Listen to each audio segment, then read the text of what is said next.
Cruise.azın değerli dostlarım, müşterileri, bir başka Brilliance gəmisində, Brilliance of the Seas gəmisində bir başka bar, kafe tarzı bir yerde istəyir sport fəaliyyətlərini, yəni futbola və s. baxmağa, istəyir dostlarla eğlenmək üçün güzel mekanlardan biri.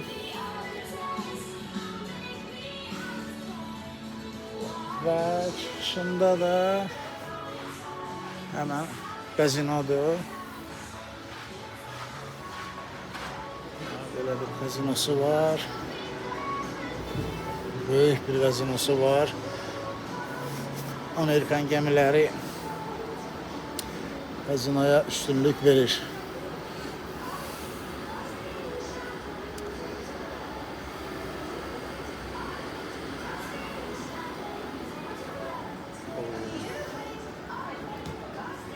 Oradan çok büyük gazino.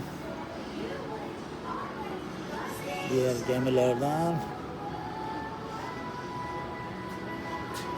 Bak, böyle bir gazinosu var. Bak böyle.